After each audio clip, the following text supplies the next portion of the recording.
Shavua Tov, my friends. We're going to do an update on one of the stories that we reported at the beginning of the week. So, just a review. On Monday, we arrived, and we went straight to the killing fields. We went to Kfar Aza, and the second of the ones we visited there was Beiri. In Beiri, we were shown a home that had clearly been obliterated by extremely heavy fire. And it was explained to us that there were Jews inside who had been killed. They had been taken hostage and killed. And after they had been killed, and they had clear reports on this from more than one person, so they knew that the Jews were already dead. They had their manners of figuring that out. They knew the Jews were dead. At which point, there were still Hamas terrorists inside who were firing at them. In order to eliminate those terrorists, they used extremely heavy arms fire to eliminate them. That resulted in complete devastation to the home.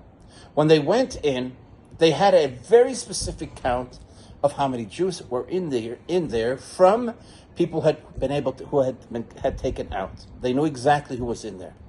One of the people, there was one girl, however, they could not find, a 12-year-old. Liel Chetzroni was not able to be found. No matter how much they searched for her, they could not find her.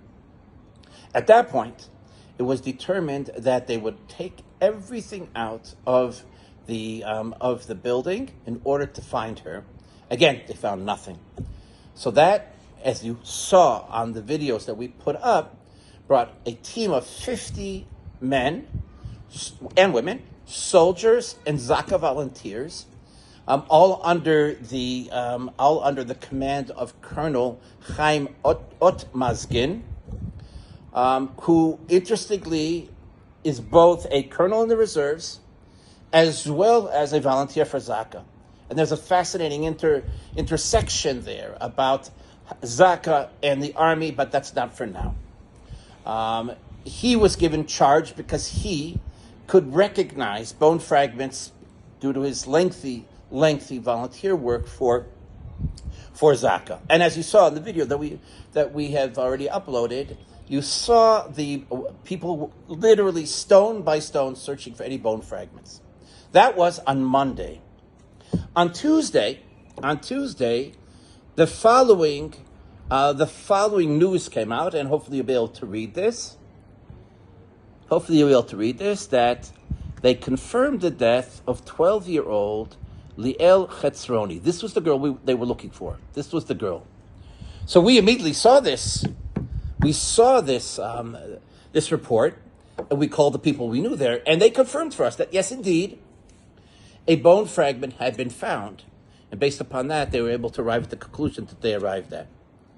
I will add, just as an interesting thing, Colonel Otmazgin played a vital role over there. In fact, while we were there, we saw some commotion around him, and we went to evaluate it and hear what was happening.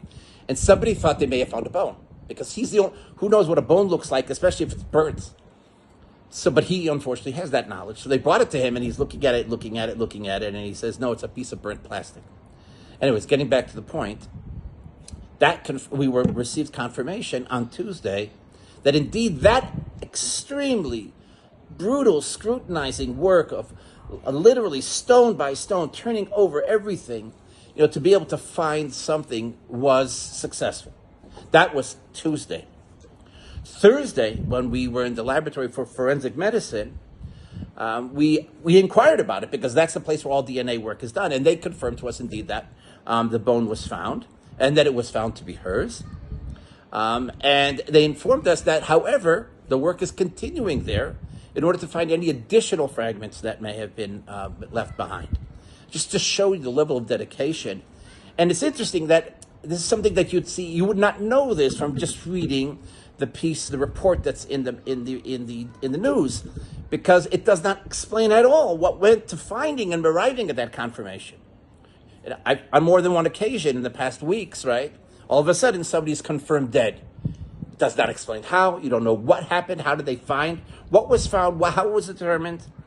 And that's a little bit of a failure of communication to really update. I mean, I think it would be very inspiring to hear all the effort that went into being able to confirm this young girl's having been in that place. And it's unfortunate that the media does somehow is not being fed, or is, not able to upload. Maybe it's for other reasons. Whatever the case, that's just a little bit of background information of things that we actually participated in, and were witness to. Plus, due to our interactions with all sorts of different individuals over the course of time that we were here, we were able to get even more information, which we're sharing with you now. Anyways, we hope that they are able to find all the additional fragments that will, Bezrat Hashem, hopefully allow this situation to arrive at its proper course.